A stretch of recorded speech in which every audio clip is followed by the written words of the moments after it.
Gracias por venir.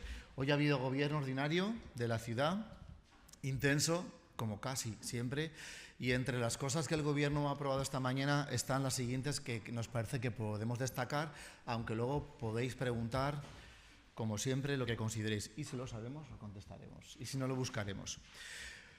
Vamos a destacar 4 o 5 asuntos. 1. Hemos iniciado como Gobierno los trámites para la extensión del servicio bici por toda la ciudad, fundamentalmente por los barrios que aún no lo tienen. Hay 3 fases en esta previsión, tiene que ver con las paradas y las bicicletas y con un proceso mucho más amplio y ambicioso de modificación que os va a contar enseguida la concejala Teresa Artigas.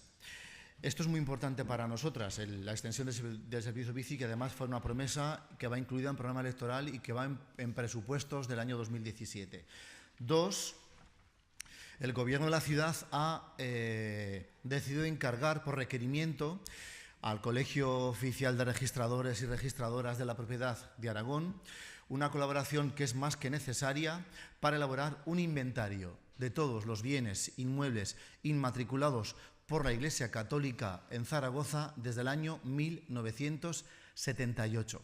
En parte es en cumplimiento de una moción de Chunta aragonesista presentada en pleno hace unos meses, aprobada por mayoría de los grupos progresistas, y una ampliación mucho más allá de eso, porque esa moción hablaba de un catálogo de los bienes inmatriculados desde el año 98, que fue cuando el Gobierno de José María Aznar, con la reforma de la ley hipotecaria, permitió sin ningún coste económico cero para la Iglesia Católica, inmatricular por decisión propia los espacios que consideraba propios y que no lo son. El Gobierno ha decidido ampliar ese plazo hasta la promulgación de la Constitución española, porque entonces quedarían vigentes las normativas legales de los años 30, donde la inmensa mayoría de los espacios son públicos, son patrimonio popular y, sobre todo, porque en Zaragoza, limitándonos al año 98, quedarían fuera lugares emblemáticos como la SEO o como San Juan de los Panetes o como la Magdalena. Esto es una fase de un proyecto mucho más amplio, requerir al Colegio de Registradores este inventario, porque una vez tengamos ese inventario, la segunda fase tendrá que ver con el juzgado y con el compromiso de la DGA para que algunos de esos espacios puedan ser reconocidos como propiedad pública. Porque os recuerdo que además ninguno de ellos nunca jamás ha pagado el IBI. Y aunque la democracia anuló los tribunales franquistas, no anuló ninguna de sus sentencias, y a eso harían referencia algunas de las inmatriculaciones que citamos. Otras muchos más, fue a esa, para nosotros, malísima decisión del Gobierno de Aznar de permitir en el 98 esas inmatriculaciones sin coste económico para la Iglesia y que luego mantuvo el Gobierno de Zapatero. En ese caso, además, el Ayuntamiento podría, y la Comunidad Autónoma, disponer de esos espacios públicos, con y sin culto. Porque además, y estos son 2 datos muy importantes que el Gobierno ha analizado esta mañana, en muchos de los casos habría que saber, y esa será otra de las fases de este proceso que ahora comienza, cuánto, cuándo, por qué, para qué y dónde dinero público ha sido utilizado, obviamente, para proteger, recuperar, rehabilitar o mantener estos espacios públicos. Absolutamente dinero público, sin control posterior de esos espacios. La SEO es un ejemplo preclaro de eso. Y el último dato muy importante es, más allá de las inmatriculaciones, qué dinero al año la ciudad de Zaragoza deja de percibir, como otros ayuntamientos de España, en concepto de IBI por estas inmatriculaciones. Básicamente, y el dato exactamente son, por todos los edificios de la Iglesia Católica favorecidos por el concordato con el Vaticano, Zaragoza deja de percibir al año, en concepto de IBI, 2.766.818 euros. 2.766.818. ¿Lo tenéis? 2.766.818. Por el concordato, porque después hay que sumar todos los IBIs que la ciudad no percibe al año por la ley de fundaciones. Sabéis que a la ley de fundaciones pueden acogerse empresas, entidades, bancos, mayormente la parte que llaman social, y la Iglesia Católica, escuelas concertadas, etcétera. Por la ley de fundaciones, la ciudad deja de percibir 2,5 millones al año de IBI. De ese 2,5 millones hay uno que es de la Iglesia Católica. Es decir, estos edificios de la Iglesia Católica en Zaragoza son 3,8 millones euros al año de IBI que no podemos percibir y que podremos sin seguir percibiendo, porque son dos leyes superiores que consideramos injustas, fundamentalmente el concordato, lo que lo impide. Esto respecto a las inmatriculaciones, luego os contamos más cosas que queráis. 3, y esto ya son asuntos que os va a contar, bueno, el último, primero, pago por sentencias condenatorias. Y antes que lo preguntéis, ya adelanto que la cifra ahora se sitúa en 83 millones de euros por pagar, desde que Zaragoza en Común está en el gobierno, de sentencias condenatorias no pagadas, de impagos en su momento, de pagos fuera de plazo o de intereses generados por impago, 83 millones. Porque hoy hemos acordado hacer frente a los siguientes pagos por sentencias condenatorias, con cargo al fondo de contingencia, ese que creamos hace un año y que en este momento está dotado con 6,5 millones de euros. Uno, hay que abonar a FCC 2 millones de euros, a los que se adeuda por revisiones de precios de los años 2012 y 2013 que no fueron pagadas y que tienen que ver con el contrato del servicio de limpieza viaria y con la recogida y transporte de residuos urbanos. Otro, vamos a hacer efectivo el pago a la UTE que construyó el cuartel de la policía local por valor de 368.000 euros pendientes de obligación reconocidos en una sentencia del año 2014, más otros 56.000 euros por intereses de impago. Sumadlo, por favor.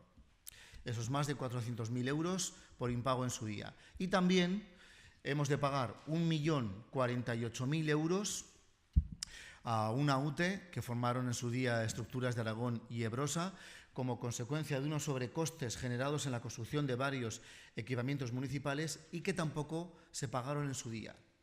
Y además hay que pagar a Eulen los impagos fuera de plazo de los años 2012 y 2013 por mantenimiento y limpieza de los colegios públicos de Zaragoza y también de los pabellones deportivos anejos que se vinculan a estos centros por otros 400.000 euros, que tampoco se pagaron en su día. Total, 83,5 millones hasta el día de hoy de impagos de deudas acumuladas o por sentencias. Y lo último que os cuenta, y muy importante, la concejala Artigas, tiene que ver con lo que os he contado, la extensión del servicio de bici. También con que se va a crear, se va a encargar un estudio para separar las líneas de autobús de plaza y aeropuerto para por fin dar un servicio digno al aeropuerto, vinculado además a la vida y los horarios de este servicio, y también la aprobación de unas cláusulas medioambientales para la contratación de suministros de alimentación saludable y ecológica, a ser posible kilómetro cero, en equipamientos municipales básicos. Eso os lo cuenta ahora con detalle Teresa Artigas. Teresa, por favor. Gracias, Fernando, y buenos días.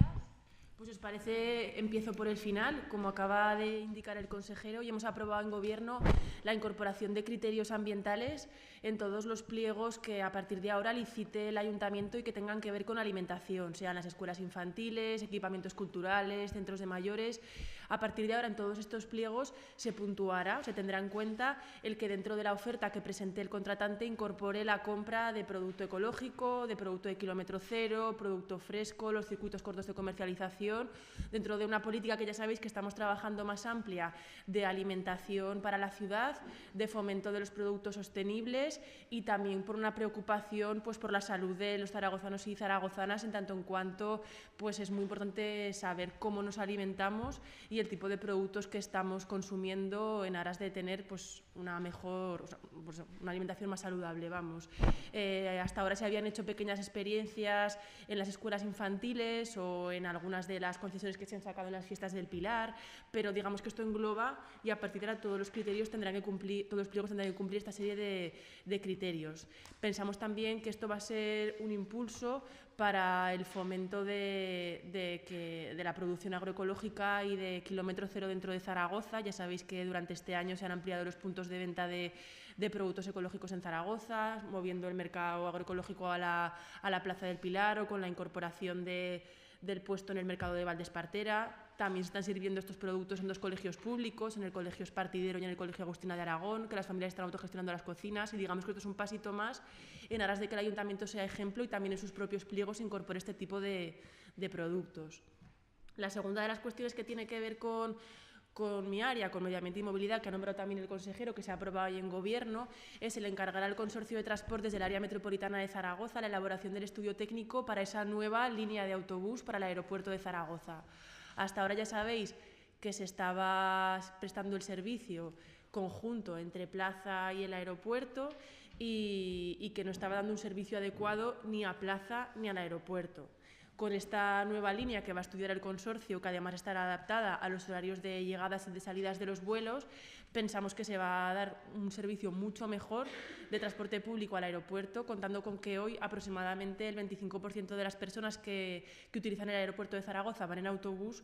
Pues con esta nueva línea sin duda podremos llegar a niveles muy superiores de utilización de transporte público para acudir al aeropuerto, ya que estarán, como decía, adaptadas a los horarios de salidas y de llegadas de los vuelos. La idea es que el consorcio elabore el estudio técnico y una vez lo termine lo saque a licitación, con lo que a lo largo del próximo año podríamos tener en funcionamiento esta nueva línea de autobús. Y la tercera de las cuestiones y más relevante que os estamos contando hoy es que el Gobierno ha comenzado los trámites administrativos para la ampliación del servicio de bicicleta pública para toda la ciudad. Hoy Zaragoza tiene un servicio que cuenta con 1.300 bicicletas y 130 estaciones desde el año 2011. Somos conocedores de que hay una serie de reivindicaciones vecinales desde hace ya muchos años para la ampliación del servicio de bicicleta pública a toda la ciudad y que hasta ahora no se habían satisfecho. También sabéis que desde el Gobierno de la ciudad nos hemos propuesto que Zaragoza sea un referente en cuanto a la bicicleta en la ciudad. Y bueno, pues por tener ejemplos de otras ciudades de tamaño similar en el Estado español, como pueden ser Sevilla o como puede ser Valencia. Sevilla hoy tiene un servicio de bicicleta pública con 2.750 estaciones, con 2.750 bicicletas. Valencia tiene hoy 2.600 y el objetivo que nos hemos planteado para Zaragoza es ampliar del servicio actual de 1.300 a 2.500. Y del servicio actual, que cuenta con 130 estaciones, pasar a 250 estaciones. Es decir, tendríamos 1.200 bicicletas más y 120 estaciones más. Y planteamos el hacer la ampliación del servicio en 3 fases, a razón de 400 bicicletas y 40 estaciones cada fase, que aproximadamente podrían corresponderse con un año natural. Es decir, desde inicios del 2017 hasta finales del 2019 habríamos ampliado en total esas 1.200 bicicletas más y 120 estaciones más para llegar hasta ese objetivo de 2.500 bicicletas y 250 estaciones que, como decía al inicio, nos sitúan en la misma línea de trabajo que Valencia y que Sevilla, ciudades del mismo tamaño aproximadamente que Zaragoza en cuanto a población, y además en las que estamos ahora mismo, especialmente con Sevilla, en cifra parecida de la utilización de la bicicleta en la ciudad. Bueno, este es el objetivo que nos hemos marcado y la primera fase que estamos aprobando hoy desde el punto de vista administrativo es solicitar un informe, el informe preceptivo, a la Junta Consultiva de Contratación, que depende de la Administración Autonómica, para que nos dé el visto bueno a esta ampliación, ya que supone una modificación del contrato actual que existe hoy en Zaragoza. Además, esta propuesta que pasamos hoy a la Junta Consultiva de Contratación, incorpora otra serie de mejoras del servicio que son muy demandadas por usuarios y por usuarias, como son el pasar de tener un teléfono de información al público 900 a tenerlo un teléfono 976, o también a ampliar el servicio en horario nocturno. En la nueva propuesta, el servicio de bicicleta pública funcionaría desde las 5 de la mañana hasta las 2 de la mañana del día siguiente. Por tanto, estaríamos también aumentando sustancialmente la posibilidad de utilizar el servicio en horario nocturno. Digamos que estas son algunas de las principales mejoras que también incorpora la propuesta, que, como os digo, mandamos a la Junta Consultiva de Contratación y estaremos expectantes a que nos devuelva su dictamen, aunque decir que hoy cuenta con todos los informes preceptivos necesarios por parte de los servicios jurídicos y técnicos del Ayuntamiento, que sí que ven con buenos ojos y posible esta ampliación. Y bueno, pensamos, como decía también al inicio, que va a suponer una mejora muy sustancial del uso de la bicicleta en la ciudad. Sabéis que esto va englobado dentro de un plan más amplio que se está trabajando con mucho interés desde el Gobierno, con esta idea de que Zaragoza, como decía, sea un referente de la bicicleta al sur de Europa, tanto con la ampliación del servicio de bicicleta pública como con otra línea de trabajo que llevamos impulsando durante estos meses de ampliación de la red de ciclista en Zaragoza, porque bueno, ya sabéis que será también necesaria para que cada vez más usuarios se animen al uso de la bicicleta pública en Zaragoza. También decir que animar, a que las personas que todavía no sean usuarias del servicio de bicicleta pública se animen a utilizar el servicio, ya que pues, es previsible que durante los próximos meses podamos hacer ya efectiva esta ampliación. Y bueno, pues sin más, para las preguntas que nos queráis hacer. Ya puestos, perdona Mónica, perdón, que ya puestos era un tema que no pensábamos narrar, pero en realidad, pensando en el contexto, hay otros muchos temas más o menos hablados en el Gobierno.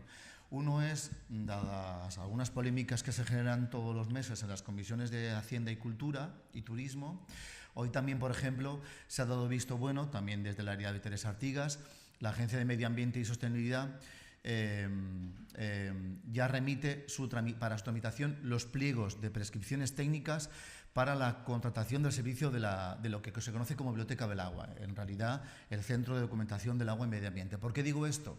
Porque desde 2011 estaba sin contrato. Es uno de los muchos servicios prestados a la ciudad que el Gobierno anterior, desde el año 2005, dejó sin contrato. Con este, en lo que llevamos de año, 2016, hemos regularizado 147. Este es el número 147 de los servicios que no tenían contrato, que generaban obligaciones de pago mensuales, que estaban pendientes y que hoy por fin los pliegos, siguen su curso y será regularizado de modo inmediato. Lo digo por aquello de que, en fin, no parece importante que durante 12 años hubiera cientos y cientos de servicios sin contrato y ahora seamos un poco lentos y solo hayamos regularizado 147 en lo que va de año. Perdona, Mónica, di. Hoy tenemos unos 26.000 usuarios en Zaragoza.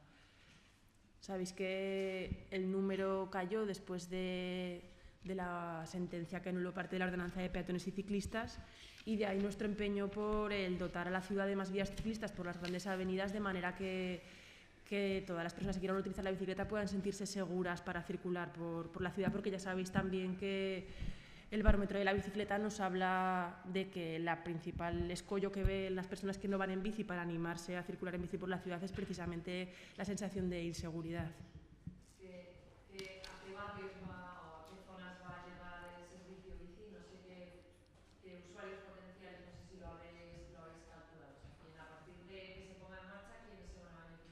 Digamos, con esta ampliación que estamos trabajando, el servicio llegará a toda la ciudad. Y ya sabéis también, porque se ha nombrado en muchas ocasiones, que la ampliación del servicio tiene que hacerse en forma de mancha de aceite, es decir, paulatina, para que el servicio sea eficiente y tenga sentido. No podemos colocar una estación en una zona muy alejada de la ciudad, desde donde hay otras estaciones, porque no tendría sentido para la utilización del mismo. Hoy estamos aprobando el primer paso de que la Junta Consultiva dé el visto bueno, y una vez tengamos ese visto bueno nos sentaremos para hacer los estudios que ya están en marcha para ver cuál es la mejor ampliación posible, teniendo en cuenta que a 3 años vista llegará a toda la ciudad.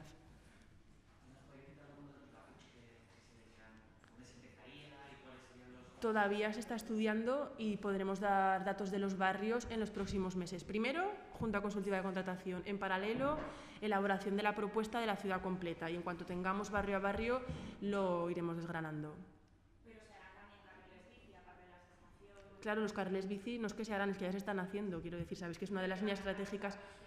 Tienen que llegar. El compromiso que tenemos es que las grandes avenidas de la ciudad que hoy no disponen de carril bici puedan disponer de carril bici en los próximos años.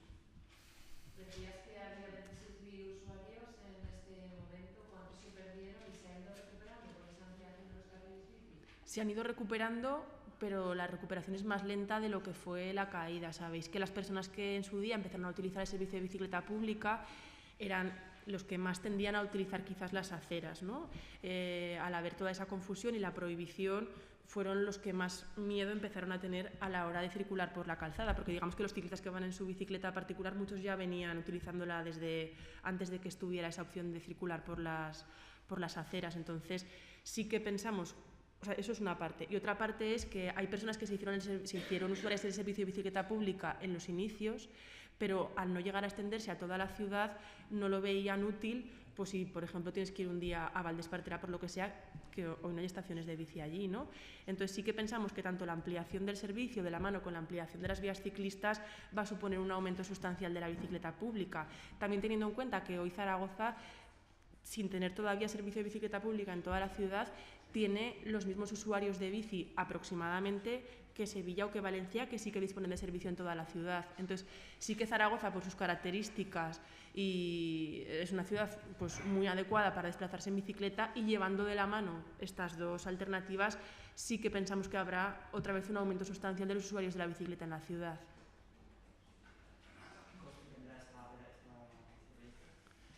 Para el próximo año sabéis que tenemos consignado en el presupuesto municipal 1.800.000 euros para lo que sería la primera fase de la ampliación. Javier, que os lo coláis todo el rato, Javier, di. Sí, es que sobre la historia de los edificios inmatriculados por la Iglesia, tengo una duda. Sí. No sé si, que bueno, te entendí. Sí. No sé si una vez hecho el inventario se trata solo de cobrar el IBI o de que determinados edificios reviertan y sean la titularidad. Sí, pregunta muy interesante. Son dos cosas, Javier, son dos cosas. Una, sí, primero hay que hacer el inventario para saber quién, cuándo y cómo. Eso es muy importante. Por eso el requerimiento desde hoy ya de modo oficial al Colegio de Registradores y Registradoras de la Propiedad. Eso es muy importante. Después de eso, ¿qué permitirá? Uno, cumplir aquella moción que escribió Chunta, pero que compartíamos también los demás grupos de la izquierda, para instar al Gobierno de España a cambiar algunas normativas en ese sentido, algunas inconstitucionales yo creo, en mi opinión, y otra y mucho más importante, a la DGA y al propio Ayuntamiento, para que en vía judicial podamos decidir si esos edificios pasan por fin de nuevo a propiedad y gestión pública o no. Y por eso la variación de la fecha. La moción aprobada el 27 de mayo hacía referencia al límite de 1998, que es cuando aquella fatídica reforma de Aznar de la ley permitía inmatricular sin ningún coste, sin ningún tipo de requerimiento, y porque sí, porque yo lo digo, porque yo lo valgo, a la Iglesia inmatricular, pero nosotros vamos un poco más atrás, que es ir un poco más adelante, llegar a la aprobación de la Constitución, porque con la legislación democrática previa a la dictadura eso era así de real, y segundo, y mucho más importante, porque edificios emblemáticos de la ciudad como la SEO, como la Madalena o como San Juan de los Panetes, que fueron de los 70 y de los 80, quedarían fuera si el límite lo fijamos en 98. Y tercero, el cobro del IBI o no, que es una obsesión de este gobierno, solo depende del cambio legislativo en las Cortes Generales, es decir, modificar o anular, como mínimo modificar, el concordato con el Vaticano, porque es la ley superior que exenciona del cobro del IBI a los ayuntamientos. Y la otra, la ley de fundaciones. Si bien es verdad que desde hace un poco de tiempo aquellos colegios católicos concertados, por ejemplo, que no pagan IBI, porque en su mayoría son fundaciones, hace un poco de tiempo, luego se nos medio compensan por parte del Estado. El IBI que no pagan los colegios concertados, que es más de 1 millón de euros al año en Zaragoza, nos lo casi compensa el Estado con una aportación directa, porque la exención deriva de una ley estatal. Eso en la de fundaciones, el 1,5 millones ese que he calculado. Los 3 millones de euros anuales que no cobramos de IBI de la Iglesia, esos seguiremos sin poder cobrarlos si no hay una mayoría parlamentaria, este ayuntamiento y todos los demás, una mayoría parlamentaria que cambie esa ley. Bien es verdad que como mínimo todos estos datos serán publicados para que, salvaguardando las exigencias de los secretos de los datos personales, ¿no?, la gente en la ciudad pueda saber cuánto dinero no cobramos porque la Iglesia no paga el IBI, que sí pagamos los demás, incluidos los hospitales públicos, que os recuerdo que el Servet no lo pagaba y lo está pagando. Pero los edificios eclesiales, los de culto y los no, garajes, pisos, Residencias no pagan IBI y son 3 millones de euros anuales de la ciudad. 3 millones. Espera.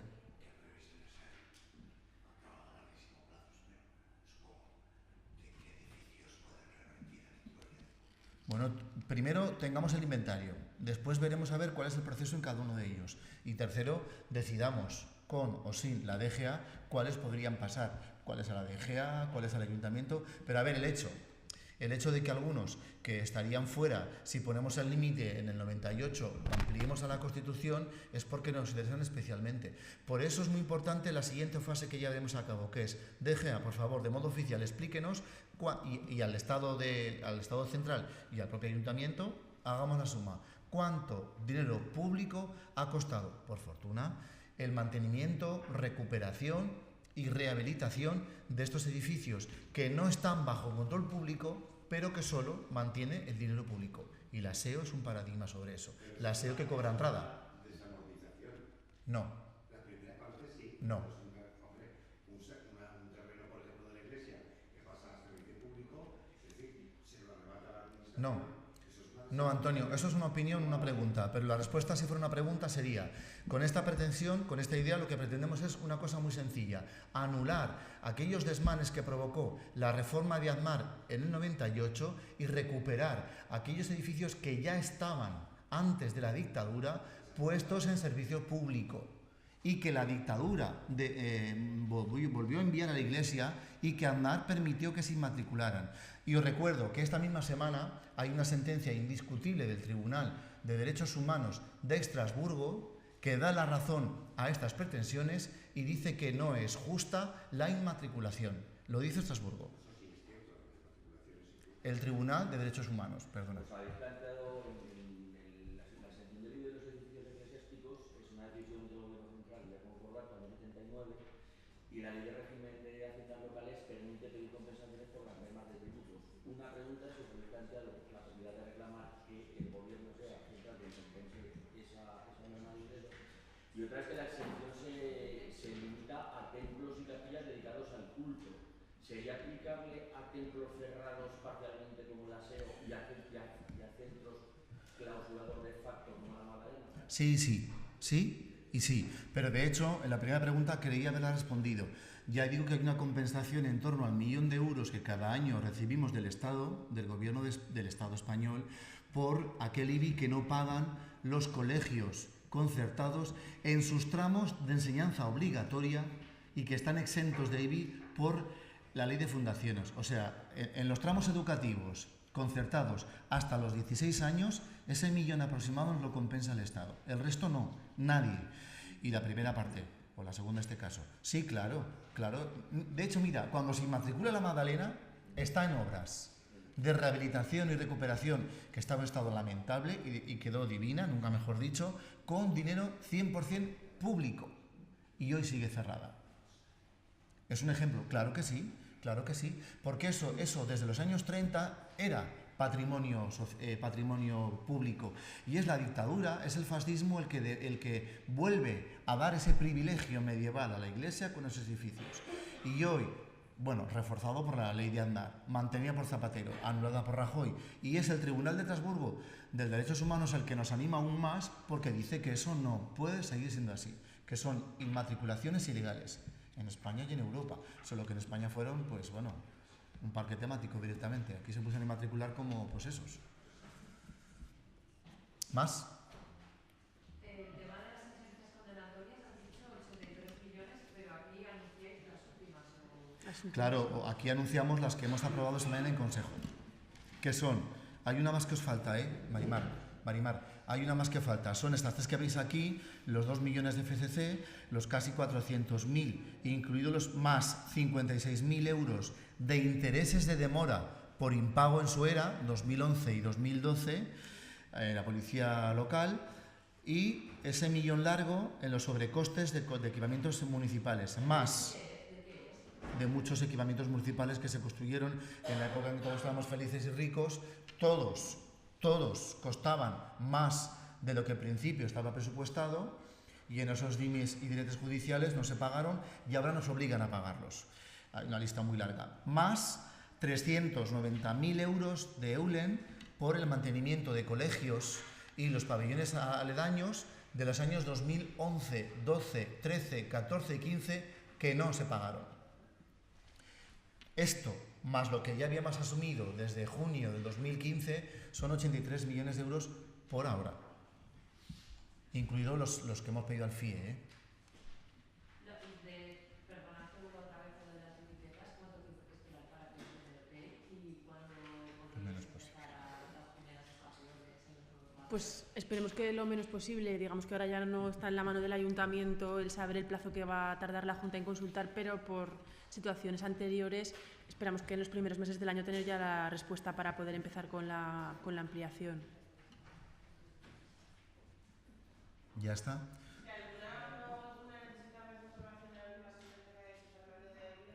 Está aquí.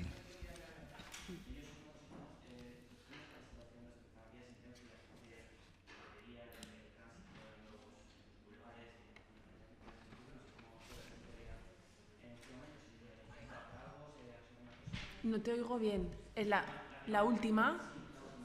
Ya sabéis que nosotros hemos recurrido a la sentencia y estamos ahora mismo esperando que haya una respuesta definitiva.